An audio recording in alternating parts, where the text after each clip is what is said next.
Thanks for watching SNN, the Suncoast News Network.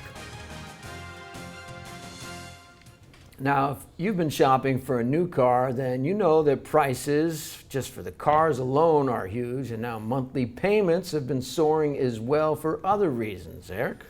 NBC's Miguel Almaguer reports on why and what you can do in The Price You Pay.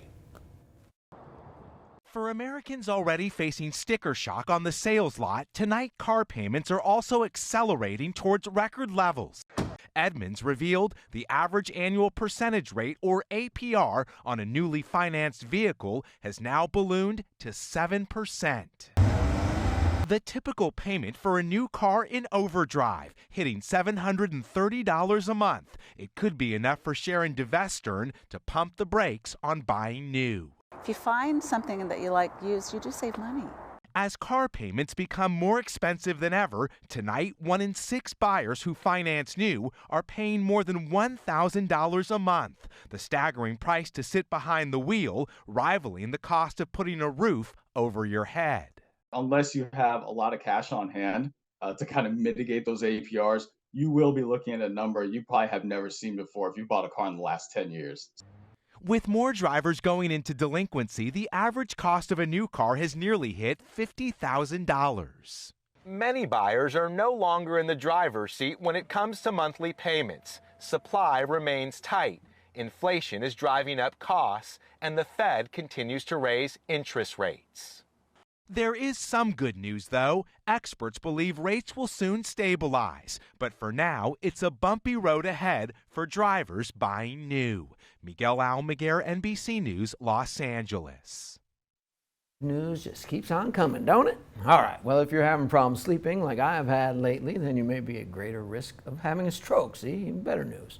This is according to a new study published yesterday in the journal Neurology. Researchers looked at data from nearly 4,500 people across the globe. They found that those who slept less than 5 hours a night, on average, were 3 times more likely to have a stroke than those who got the recommended minimum amount of 7 hours. But getting too much sleep also increased the risk of having a stroke, so it's a no-win situation. But yes, everything in moderation, if you really look at it that way. But those who got more than 9 hours of sleep were twice as likely to have a stroke than those who got 7 hours of sleep. Researchers also found that sleep apnea and snoring also increased the stroke risk, so maybe you shouldn't go to sleep at all. Don, I'm going to need you to stay awake for the rest of this one, okay?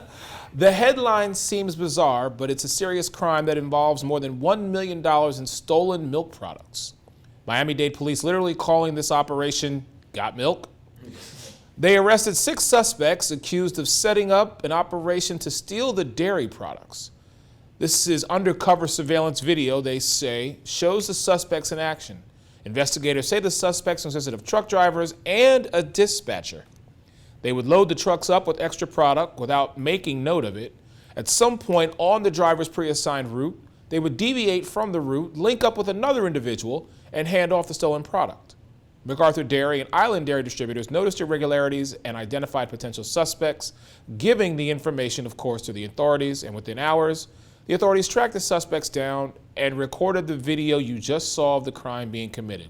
All the suspects now face grand theft charges. Milk with no cookies.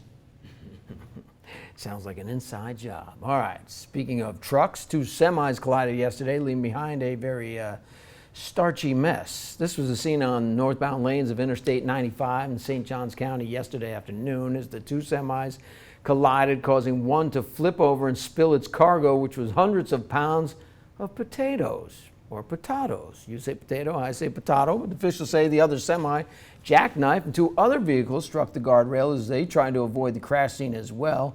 Yes, it was an ugly scene, and no one had to be taken to the hospital, thankfully. That's what we could joke about it, but the northbound lanes of Interstate 95 were closed following the crash for several hours, which we all know we love to be stuck in traffic on the interstate. Yes, and the price of potatoes has just gone up. Just add gone that up to your list. Well, coming up on the headline edition, Chief Meteorologist Justin Mosley with your complete Weather Authority forecast. Keep it right here.